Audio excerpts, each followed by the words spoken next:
Hello and welcome. This is Derek Van Clive with the Boathouse here in Naples, Florida, back with Boathouse University. Today we're going to go over some of what you can do within your Garmin screens for radar application. So we've got an awesome 8612 here. Let's go ahead and crack into it. So you're out on the water, you've started navigating, and you realize that there's a lot around you, or maybe you've got some rain going on, it's a little bit dark out, and you want to see a little bit further than what you can with the naked eye. What we're going to do is we're going to start using our radar. Now you've got a few different options of what you can use for radars on your boat. You can either do it with the traditional kind of ink blotter, which isn't going to give you any of the land or charts behind it, but it shows up what is there with the radar. These would be like your big land masses, any kind of pylons, if you've got a boat going by.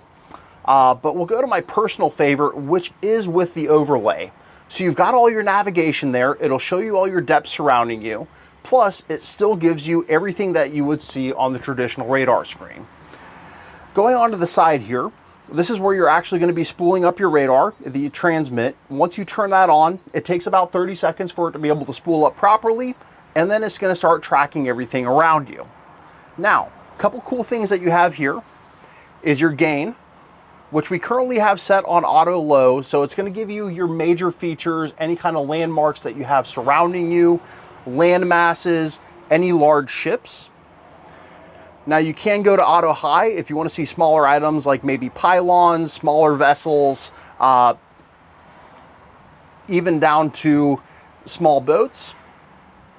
Auto bird is going to be an even more intense version where it will actually pick up birds that are flocking around you.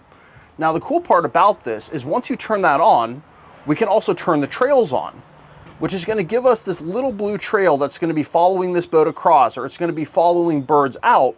So even if you don't see them with the naked eye, you know where to track to follow the birds, say you're going fishing for the day. Other than that, you can turn on your sea clutter, which if you're in rough seas, say 2 to 3s, I would say start with an auto low, and that's going to take away some of the fuzziness that you'll get on the screen. As seas get tougher, go ahead and keep turning it up and up and up, and that's going to help give you a clearer image with your radar. Let's go ahead and turn that off for now because we're sitting on land. Also, we have rain clutter. So this is going to be based on how rainy and how misty it is outside.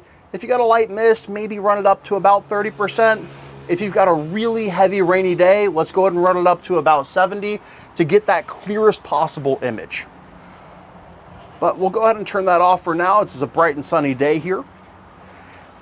But that gives you kind of a general idea of what you are seeing within your radar screens, how to overlay on top of your navigation, and gives you a really clear image of what's not visible with the naked eye. So again, this has been Derek Van Clive with the Boathouse here in Naples, Florida. Thank you again for stopping by Boathouse University, where we went over what you can do with your radar screen within your Garmin. If you have any further questions about what you saw today, or you want to see something a little bit more in depth, please leave it in the comments below. Thank you, and we'll see you on the water.